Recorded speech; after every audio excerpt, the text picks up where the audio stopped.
हरे कृष्णा एकादशी की शुभकामनाएं। आज की वीडियो है देव उठनी एकादशी।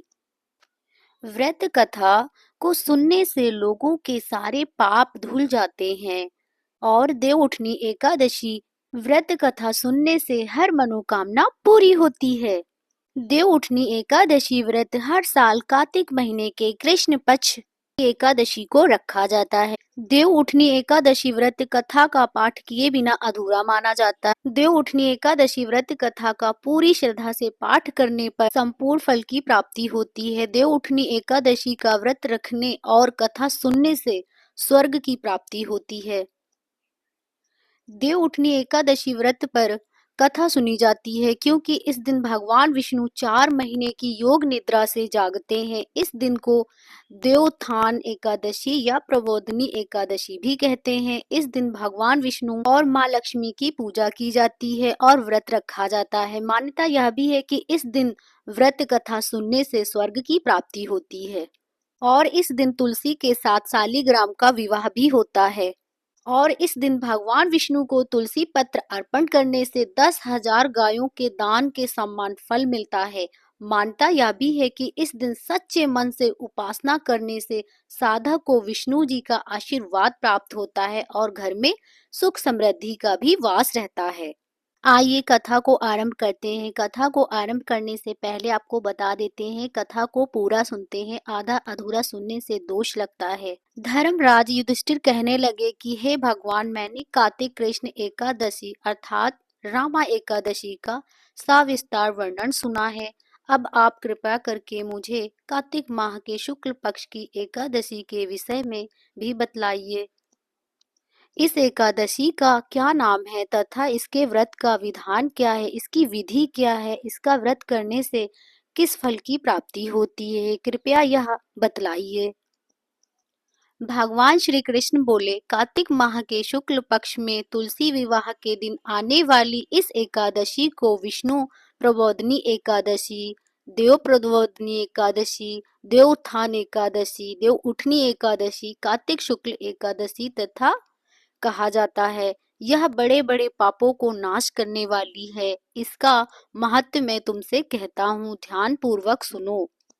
एक बार राजा के राज्य में सभी लोग एकादशी का व्रत रखते थे। प्रजा तथा नौकर चाकरों से लेकर पशुओं तक एकादशी के दिन अन्न नहीं दिया जाता था। एक दिन किसी दूसरे राज्य का एक व्यक्ति राजा के पास आकर बोला, महाराज कृपया करके मुझे नौकरी पर रख ले। तब राजा ने उसके सामने एक शर्त रखी कि ठीक है, रख लेते हैं, किंतु रोज तो तुम्हें खाने को मिलेगा पर एकादशी को अन्न नहीं मिलेगा। उस व्यक्ति ने उस समय हाँ कर ली, पर एकादशी के दिन जब उसने फलाहार का सामान दिया गया तो वह राजा के सामने जाकर गिड़गिड़ाने लगा, महाराज इससे मेरा पेट नहीं भरेगा, मैं भूखा ही मर जाऊंगा, मुझे अन्न दे दो। राजा ने उसे शर्त को याद दिलाया पर वह अन्न छोड़ने को तैयार नहीं हुआ। तब राजा ने उसे आटा, दाल, चावल आदि दिए। वह नित्य की तरह नदी पर पहुंचा और स्नान कर भोजन पकाने लगा। जब भोजन बन गया तो वह भगवान को बुलाने लगा, आओ भगवान, भोजन तैयार है। उसकी बुलाने पर पीतांबर धारण किए भगवान चतुर्भुज रूप में आ पहुंचे। तब प्रेम से उसके साथ भोजन करने लगे। भोजन आदि करके भगवान अंतर ध्यान हो गए तथा वह अपने काम पर चले गए। 15 दिन बाद अगली एकादशी को वह राजा से कहने लगा कि हे महाराज, मुझे दुगना सामान दीजिए। उस दिन तो मैं भूखा ही रह गया।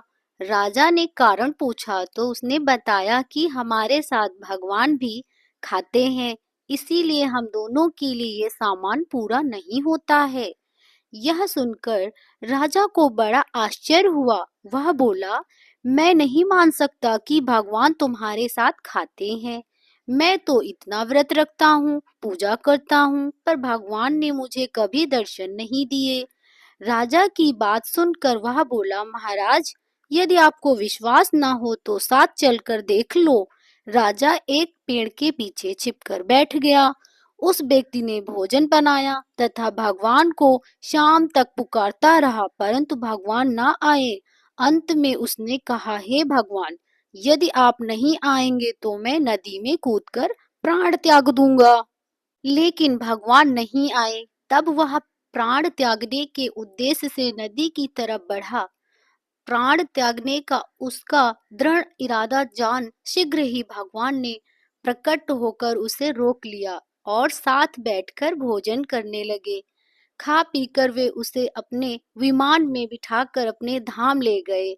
यह देख राजा ने सोचा कि व्रत उपवास से तब तक कोई फायदा नहीं होता जब तक मन शुद्ध ना हो। इससे राजा को ज्ञान मिला।